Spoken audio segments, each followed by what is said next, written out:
What's up guys, welcome to another video, and in this video we're going to be talking all about the DJI Osmo Pocket 3 and more specifically how to use it for vlogging and how to film yourself with it. We're going to go through all of the basics, functionality of the camera, settings that you need to use, and some of the techniques that you're going to need to apply using this to film in a real life scenario.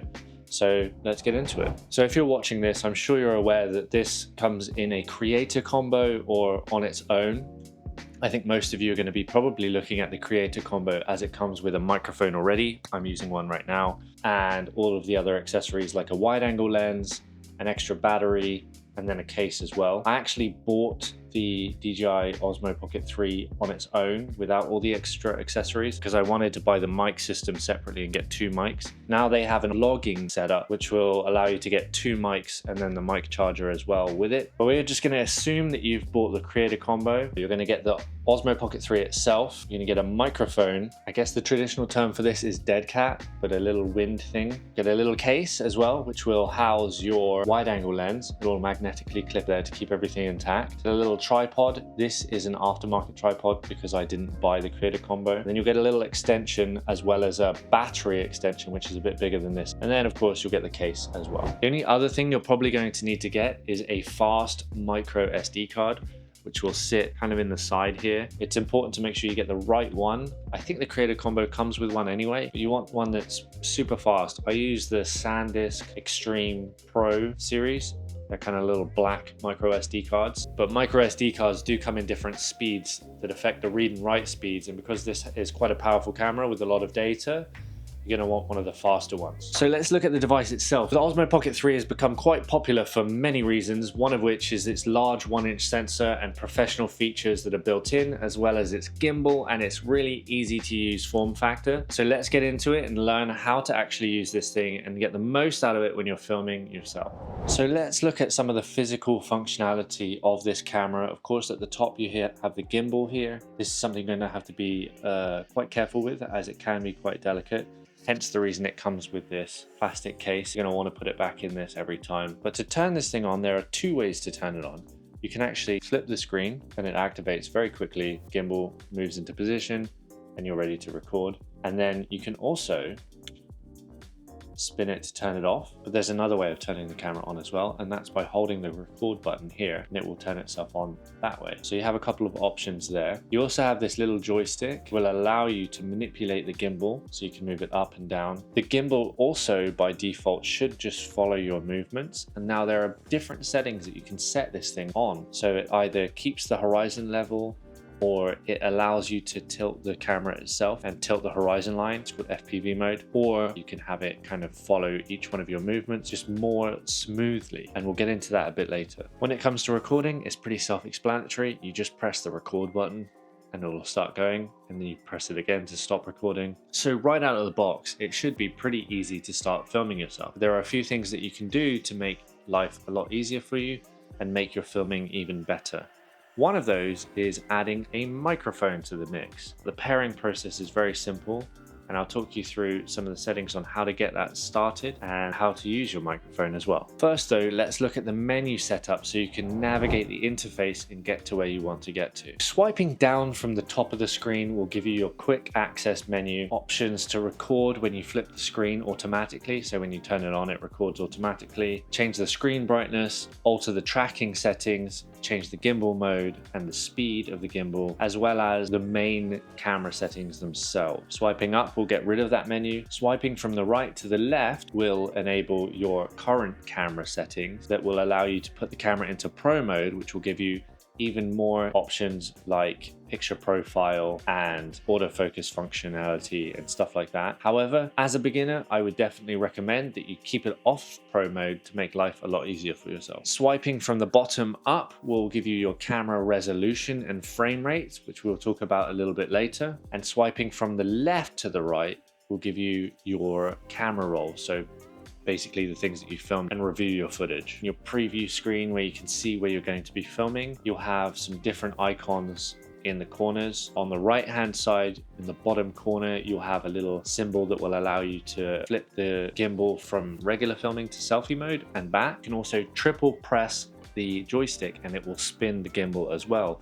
between selfie mode and regular mode. In the left corner, you can change the mode in which the camera is in, i.e. camera mode, photo mode, time-lapse mode, hyperlapse mode, or just regular filming mode. In the middle of the screen on the left, you'll get framing options, face auto detect, dynamic framing, and spin shots. In the top left of the screen, you'll have how much time you have remaining on your memory card for filming. On the top right, you'll have your battery level, and you can tap it to give you an exact percentage. And on the middle right, there's a zoom function that will allow you to go from 1 to 2 times zoom. Now remember that this is digital zoom, not optical zoom. So essentially it's just cropping into your video. That might be handy for you if you don't want to do any work in post, but essentially you could just film in the full resolution and then zoom in your editing software as well. So first of all, to get started, you're going to want to put the camera in video mode. So you're going to tap the bottom left corner of the camera and make sure that you are in video mode. Once you're in video mode, you're going to want to set your resolution and frame rate. Now for YouTube, most videos now are in 4K, and this camera has the ability to shoot that. And in terms of frame rate, you're going to want to shoot in probably around 30 frames per second. Now that's debatable. Some people like to film in 24 frames per second, and 60 frames per second is generally for when you want to slow the footage down or you want to have a hyper realistic look. And once you have that, you can just swipe back down from the top. Now, why would you choose 1080p over 4K? 1080p is going to have a smaller file size, almost half the file size than 4K. So if you're not really that worried about resolution and it's going to be on your phone or something like that, then 1080p is probably plenty.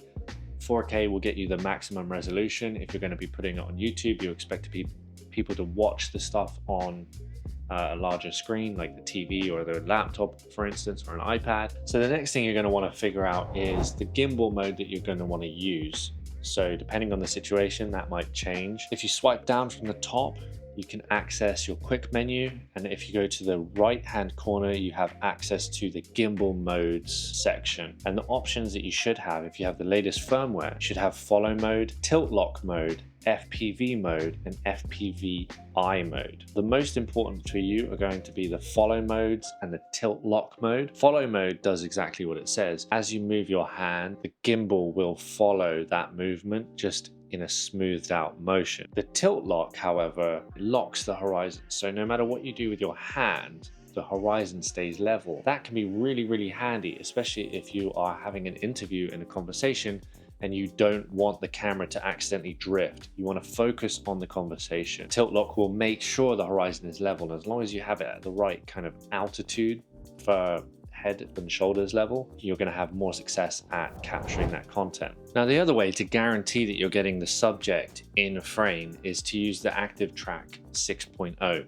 And in order to do that, you literally just have to double tap on the screen on their face when they're framed up, and the camera will automatically track them. And that is a good way that you can get interview footage whilst you focus on the subject without actually having to pay attention to your camera the whole time. Now, you can manipulate the framing using Active Track at the same time by moving the joystick left and right to put the subject in the frame where you want it to be. So what are the downsides of using Active Track when filming a subject? Well, every time they make a little movement, the camera moves as well, and that can get quite distracting.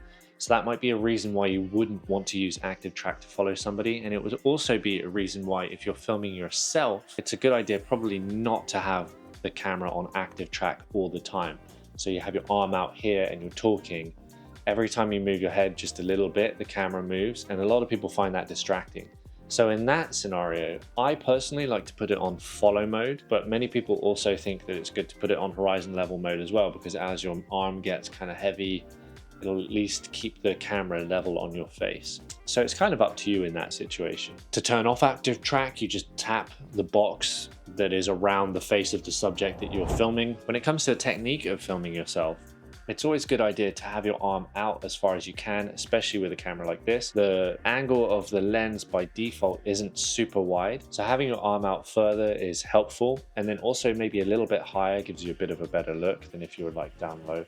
Nobody wants to see the inside of your nose. And if you add the wide angle lens, that'll give you a little bit more range in terms of being able to not have to extend your arm quite as far, but you will get distortion in the image. The edges of the frame will be kind of bowed up, so you might not like that look, in which case you want to keep it with the default lens and just move your arm further out. Speaking of the lens, if you have the Creator Combo and you have the lens, that comes with it, everything is magnetic, so you just literally take the lens, place it on top of the camera, and then to remove it as well, you just pull on it. You can store the wide angle lens in the plastic case. So now let's look at the microphone. This is one of the reasons why people are loving this camera. It wirelessly connects to this device without having a receiver or anything like that. It's pretty seamless and it works really, really well. The microphones are awesome. I'm using it, of course, to film with my other camera, Canon R5, which is what I'm filming on right now.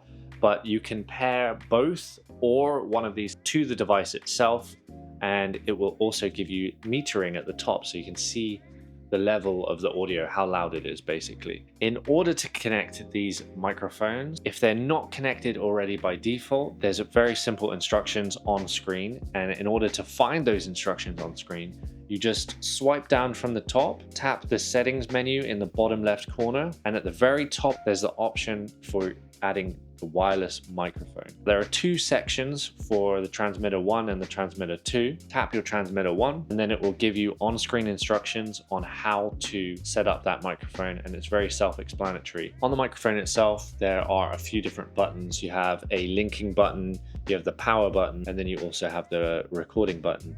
These microphones have onboard storage, so you can record both in the camera whilst you're recording, and you can record a track onto the microphone. It has a USB port as well, so you can plug this in via USB-C to your computer and retrieve the audio file. And I believe the audio file that comes off of this thing is 32-bit, which just means it's got a lot more data in it. You can do both together as well. So if you're doing an interview with somebody and you're a little bit nervous that for some reason the mic might not be connecting to the camera itself, you just press this record button, the light will go red, and then it will be recording on board as well as to your camera, hopefully, if everything's connected well. My experience with the connection between the microphone and the camera has been really, really good. It's very seamless. You just have to make sure, of course, that the microphone is switched on, and in order to switch it on, you just press this power button, hold it, it'll vibrate, and then it should give you a little blue light here. So then, as you can see, there is a green bar at the top that gives you your audio levels. And if you are linking two of these devices, there are two lines as well, so you can monitor each person's audio as well. So not only does this microphone perform as a microphone, but it also performs as a remote recorder. So if you press the link button here, you can remotely record your Osmo Pocket 3 no matter where you are, and the distance is pretty far actually. So you could set this thing up on a tripod, point it towards you, or have active track going and record without having to go back up to the camera, and then also stop recording, which is super handy and makes this thing a content creation beast. So we've talked about how awesome this microphone is that comes with the DJI Osmo Pocket 3. It is not awesome, however, if you are outside in a windy environment and you're doing an interview without this little guy here. Your audio is going to be absolutely terrible and you're going to really have a hard time trying to fix it in post. However, if you just simply take this little furry, plug it into the top of the microphone, all of a sudden your audio is going to clean up and it's going to be totally usable. These microphones also have the ability for you to plug in a lav mic as well. So if you don't want this thing kind of stuck to you, then you can also plug one of those in and then hide the microphone. The microphone itself has a clip and a magnet. So if you want to clip it to you, you can just clip it to your collar. It's a bit ugly. Some people really hate that. I personally don't mind it, but that's an option as well. If you want to hide the microphone, you can hide it with the magnet that's attached to it. So you can put this under your shirt then, and then you see the magnet. But I find that the weight of the microphone pulls your shirt down, and I actually don't quite like that as much. So I would personally rather, and it's become quite trendy now on TikTok, just to hold the microphone. Filmmakers are going to think it's really a bit messy. They also think that with the microphone being here as well. You can pretty much hold it however you want, as long as you have the top of the microphone facing where you want it to face.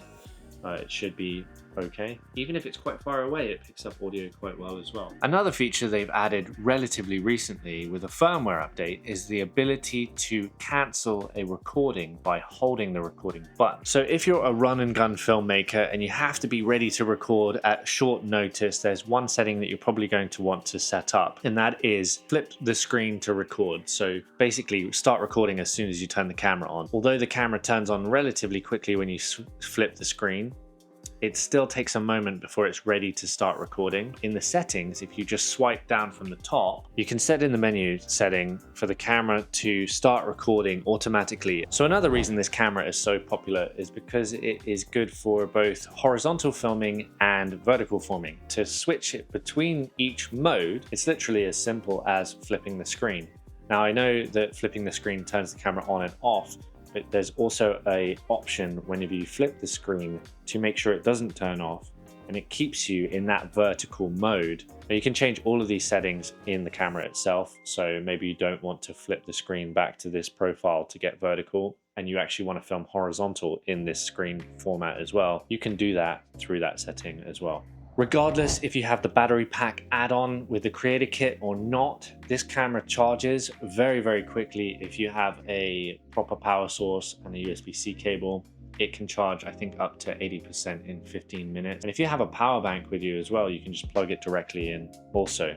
So one of the best things about the form factor also makes it one of the worst things if you're trying to set this camera down somewhere to film yourself. I would highly recommend that you don't set it down like this. The Creator Combo, like I said, does come with a tripod, but this will not attach directly to the camera as there is no screw thread on the bottom, which is why you need the adapter that comes with it, which is this little piece, and that just clips to the bottom like that. Now you have a thread adapter to the bottom, which you can screw on your tripod, place the camera down wherever you want. There is a way that you can set this down though safely without worrying about it falling over, and that is by setting it on the table lengthwise. That way this thing's not going to fall over, it's pre-fallen, and you can still film yourself. So those are my tips and techniques for filming yourself as a creator using the Osmo Pocket 3.